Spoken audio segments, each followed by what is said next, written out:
CM बनने के बाद तीरथ रावत के सामने बड़ी चुनौती है। सल्ट विधानसभा सीट पर उपचुनाव का ऐलान हो चुका है। 30 मार्च तक नामांकन, 17 अप्रैल को मतदान होने हैं। सल्ट विधानसभा में पार्टी को जीत दिलाना इस वक्त एक बड़ी चुनौती है। सल्ट सीट से सुरेंद्र जीना 3 बार विधायक रहे थे। विधायक सुरेंद्र जीना के निधन के बाद ये सल्ट सीट खाली हुई है, तो अब इस पर उपचुनाव होना है और उसमें जीत दिलाना एक बड़ी चुनौती है सीएम तीरथ के लिए। हाल ही में मुख्यमंत्री बने हैं उत्तराखंड के। नेतृत्व परिवर्तन के बाद ये पहला उपचुनाव होने जा रहा है। ऐसे में उनके ऊपर जिम्मेदारी होगी इस सीट से जीत दिलाने की। एक बहुत बड़ी जिम्मेदारी मिली है उनको और अब चुनौती होगी। हमारे संवाददाता रवि कैंतोरा इस खबर पर ज्यादा जानकारी के साथ जुड़ गए हैं। रवि, चुनौतियां होंगी, बीजेपी जहां अपनी तैयारियां कर रही होंगी, दूसरी राजनीतिक दल कांग्रेस भी तैयारियां कर रही होगी।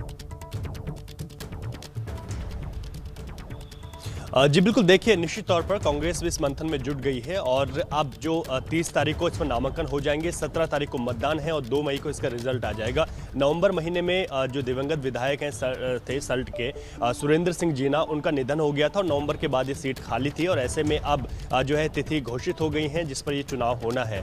तो ये बड़ा महत्वपूर्ण चुनाव है और तीरथ सरकार का ये पहला चुनाव है जो बड़ा चुनौती भरा होगा और किस तरीके से यहाँ पर जीत हासिल करनी होगी, ये भी एक बड़ी चुनौती तीरथ सरकार के सामने रहेगी। वहीं दूसरी तरफ अगर कांग्रेस की बात करें तो उन्होंने भी इसके लिए पर्यवेक्षक नियुक्त कर दिए हैं और इस सीट पर जो है दोनों तरीके से बीजेपी और भाजपा दोनों ही अपनी पूरी ताकत झोंक चुकी है और ऐसे में अब तिथि भी तय हो चुकी है जिस पर जो है 2 मई को जो है रिजल्ट सामने आ जाएगा। और इसमें एक बात ये भी सामने आ रही है कि सुरेंद्र सिंह जीना के परिवार के किसी सदस्य को इस बार भाजपा वहां से सल्ट विधानसभा से टिकट दे सकती है, जिस पर भी मंथन चल रहा है। वो कौन सा नाम होगा वो भी जल्द सामने होगा, लेकिन फिलहाल 30 तारीख को नामांकन, 17 तारीख को मतदान और 2 मई को इसका रिजल्ट जो है सबके सामने होगा। तो ये बड़ी महत्वपूर्ण है क्योंकि नवंबर महीने से सीट खाली थी और ऐसे में लंबे समय से ये इंतजार किया जा रहा था कि इस पर चुनाव होने हैं। अब सल्ट विधानसभा से किसको भाजपा उम्मीदवार बनाती है ये बड़ा देखने वाली बात होगी, लेकिन वहीं दूसरी तरफ कांग्रेस से इसके लिए पहले ही पर्यवेक्षक नियुक्त कर चुकी है। पूरा मंथन है और कांग्रेस भी यहाँ पर इस सीट पर अपना पूरा दांव इस वक्त खेलेगी और जीत हासिल करने की पूरी कोशिश करेगी। जी राजीव। रवि, बहुत शुक्रिया आपका इस तमाम जानकारी के लिए। कैंडिडेट कौन होंगे इस पर भी मंथन होगा और दूसरी तरफ तैयारियां भी शुरू कर दी गई। तो उत्तराखंड के नए मुख्यमंत्री तीरथ सिंह रावत ने अपने नए मंत्रिमंडल का स्वरूप तय कर दिया है और इसके तहत मंत्रियों के विभागों का बंटवारा कर दिया गया। मुख्यमंत्री तीरथ सिंह रावत ने अपने पास 13 विभाग रखे हैं। इसके तहत सीएम ने 9 विभागों का बंटवारा किया है।